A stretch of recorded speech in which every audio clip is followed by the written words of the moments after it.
Alright guys, so today we're going to be talking about the Kimber Eclipse Custom 1911. This is my show gun. It is a gorgeous gun, I think. So the Kimber, just like my last video with the Glock 19, is a short recoil system. So before we get started, no magazine, chamber is clear. But if you look, as you pull the slide back, the barrel is going to drop down just like the Glock. It's the same function as the Glock 19 short recoil system. The only difference is that the barrel on the 1911 is a tilting barrel, so it is attached by a linkage in the receiver. So in order to tear this gun down, if you're looking here on the slide release, it sticks through the other side and you'll see this little detent here. So you're just going to push the detent through, if I can get it.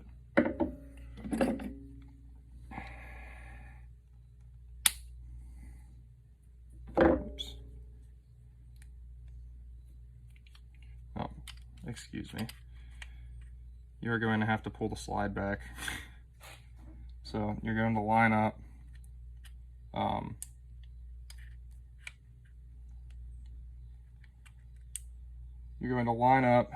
the small semicircle recess of the slide with the edge of the slide release, and then it should just push right out of the gun.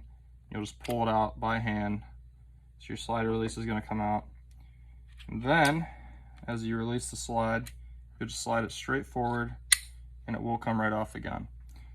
So, looking at the receiver of the 1911, not many moving parts. Really, all it is the trigger and hammer, Sears trigger arm, and your beaver tail safety and thumb safety mag release. As far as this goes, wire brush the whole thing. Make sure that any gunk in there is cleaned out. Oil it up nice so that it doesn't rust. I keep mine pretty clean. I need to put some oil on it though. Yeah, it's pretty simple. So as far as the slide goes for the 1911, you can see a recoil spring here. The one thing I didn't do yet, we have to remove the end piece, rotate it at least, so that the recoil spring can come out. So I left, the 1911 typically comes with a tool to do this, but I left mine in my truck, which is being worked on right now. So I'm going to use this screwdriver, if I can get it to work. There we go. Alright, so you're going to push that down and then rotate the end piece. You got to be careful because whenever you release this thing, it's going to launch the recoil spring. So make sure you catch it. So here's your recoil spring retainer, and then the spring will just slide right off. As far as the rod goes, you'll just rotate it, pull it right out of the bottom, and then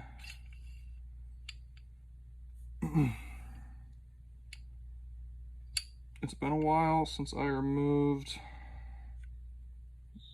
the barrel. You rotate the bushing back to the other side, and then you can just pull your barrel right out with the bushing. So pull that bushing off, go over the barrel with an oil rag, clean the bore as you would any other pistol. Make sure it's all oiled up and clean. And then same with the Glock as far as the slide goes. Just get in there with a wire brush, knock out any gunk. Gently oil the inside contacting parts, so the slide cuts are on either side, right in the bottom there. They're on the full length of the slide. Just oil those up, and then this lip that sticks down, make sure you get that. You also want to wire brush the face of the firing pin plate. Make sure you get that cleaned up. That's really it. Putting it back together is just as easy as taking it apart. So you're going to be holding the end of the slide here, Stick the barrel right back in with the bushing. You rotate the bushing around in preparation to accept the recoil spring and rod. So push the rod back in, rotate it into position, and you can get it to where it sticks out a little bit if you want. And you're going to take your recoil spring, slide it back through with the rod. You're going to get your cap and slide it the whole way back down, and then rotate your bushing back into place. Mine doesn't want to move. Whoops.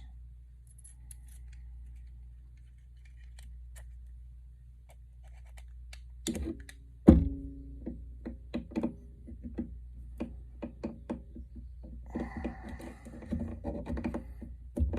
we go. All right. So you can get it to where the bushing just sits right next to the retainer, and you're gonna have to take your screwdriver again, push down, rotate the bushing more, so now it's covering the entire face, and then you'll just slide the bushing into place, and the end cap will slide right back into where it should sit. And you're gonna take your slide, set it to there. You're gonna have to push down in your recoil spring to get it to fit under this receiver, and it should sit right back into place. Now,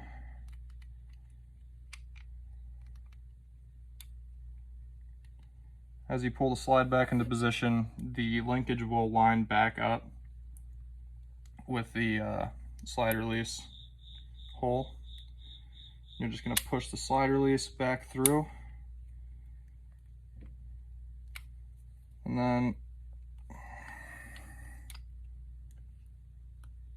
seating it can be difficult sometimes.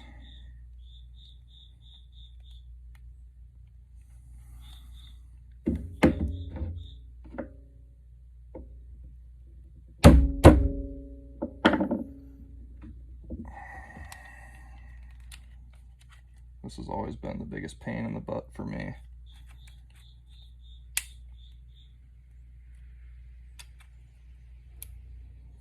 And there you go.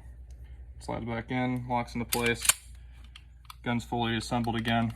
So going back over it, the 1911 has 3 types of safeties. So you have your beaver tail safety, so if this isn't pressed, the gun won't fire. So if I pull the hammer back, I don't press this in, and I pull the trigger's locked in place. The moment that I press this down, the trigger will fall. The next safety is the thumb safety. This is my second favorite. Once you push up on the thumb safety, you cannot pull the slide back. If you cock the hammer, the thumb safety will go the whole way up. Now when you look, this also locks the trigger in place. This also locks the slide. So the gun cannot be operated with the safety up. The third safety is the hammer safety. So you can half cock the hammer to there. Now whenever I pull the trigger, it does nothing. I have the beaver tail depressed, pulling the trigger. This is not double action, so it won't pull the hammer back and cock it. I have to fully cock the hammer by hand at this point and then pull the trigger. Now, if you have the hammer cocked, this one you need to be careful. What I would do, place your finger between the hammer and the plate, pull the trigger, release the trigger, the hammer will stop in the half cock position. But the way I was taught to do it, you grab the sides of the hammer, pull the trigger, release the trigger, slowly lower it, and it will still go to the half cock position. And that's how you use the safeties in the 1911. But once again, this is short recoil, semi-automatic, magazine fed. 1911 mags typically come in 8 rounds. You can also get extended mags. I have a 10 rounder, but it hangs out the bottom like a tumor. Not very beautiful, but this is a great gun. It is beautiful, and definitely take care of these. Yeah, so that's it, guys. Enjoy.